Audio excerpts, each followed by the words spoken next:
If you caught GTV last year, you saw Martin, Josh, and the rest of the GT and Dyno crew perform some of the hottest tricks on video. What you didn't see is me. I'm McGoo, and this is the GT demo tape. Right now I'm speaking with Martin Aparijo, the chairman of the board in Flatland Freestyle. Martin, to get as good as you've become, you must have to practice for hours. How long do you practice every day? Well, McGoo, I practice just about 3 hours a day. I start around 12 and I end up about 3, and the rest is pretty much practice play. But you really don't need a whole lot of practice. It's more important to have about 1 or 2 good hours of practice than 3 or 4 just riding hours. So you spend a lot of quality time down at the block practicing, huh? Right. I practice just about all my tricks. I never sit down and practice just one trick all day. I practice all my tricks. Do you work on routines all of the time, or do you concentrate on doing it right before a contest? How does that go? I practice a routine only 1 or 2 weeks before the contest, but I always have a routine in my head that I've been doing for so many years. And I do all my tricks in a certain order, and it just comes naturally. Well, all that practice has paid off because you've traveled all over the world. Where have you gone on the GT World Tour? I've gone to Germany, Austria, Ireland, England, Holland, France, Sweden, Hong Kong, Japan, and Hawaii. That's incredible. What's the best thing about doing any of those shows? I think the best thing is just making friends. I travel all over the world. I meet new people, and making friends that speak different languages. It's really weird. Yeah, do you like the food? I like the food like in France. You eat a lot of French fries, of course. Major portions of French fries and steak. In the Orient, I can't really survive on all their food, so we go to like McDonald's or a place like that, Denny's. Yeah, shrimp heads aren't very filling. I never feel pressure at shows. It's all fun because at shows I can show all the tricks. On the other hand, at contests, you only get to do a certain amount of tricks, and you can't do every variation of that trick. You can only do, say, 20 tricks, 25 tricks at the most. Doesn't it? Well, I'm really happy with the new GTs now. That down tube, I use a lot to pull off. Say I'm stuck in a flail return, but I can't get back because my pedal is in the wrong position. I stick my foot on that frame, I flip right back out, and no matter what, I'm out of that trick. Right now, I want you to take a look at the monitor and look at some of the stuff we caught you doing in Huntington Beach. What's this trick, Martin? This right here is the Miami Hopper Hops, no-handed.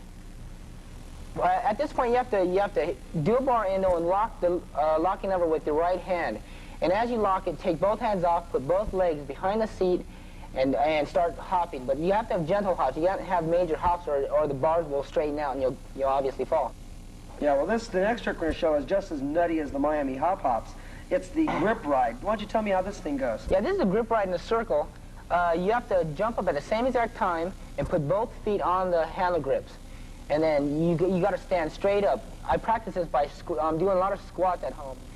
You jump straight up, take both hands off, and I put a little more pressure on my left leg so that I turn to the left. That's how you turn in the circle, then. You lean your body weight to the inside. Right, I put a little bit more weight to the left. I put my left hand out in front and my right hand towards the back. You keep your knees bent the whole time through this trick. Does that help out? Well, to get the turn, you have to have your knees bent, but when you're going straight, you have to have your legs straight up and down. I think the last trick that we have you featured on is the, what was that? No, I think it's backyard. That's it. That's a real hot new trick. That hasn't been around for very long at all, has it? No, it hasn't. It's a real fresh trick. Here, we're showing it in slow motion. Tell me about some of the points you have to look for when you're in this trick. This is just standard walking over, but the important part is you get up into your hops. Where do you keep your knees? Okay, your left leg, you want your left leg to lean against the seat and the seat post. Okay, at the same time, you take your left hand off and your right foot starts squeaking backwards. Yeah, you drag your shoe, don't you? Right, I drag it. You use no brakes on this trick. Okay, that's how you provide control then. Right, you just push and drag, push and drag. Do you go back to ride out, or do you... well, there's a couple ways to pull out. I have the over and out, but in this trick right here, I pull out straight back, just like I got into it. I step back over. I see. Back into a fork wheel. Right out. We call this a trick saver, so I jump up and swing the bike into a 180 and ride out. That's cool. That's incredible. It's easier for me to understand why they call you the chairman of the board, Martin. We've got some other footage of you from Huntington Beach. Let's take a look at it.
We hope you've enjoyed the demo tape half as much as we've enjoyed putting it together. Thanks for joining us.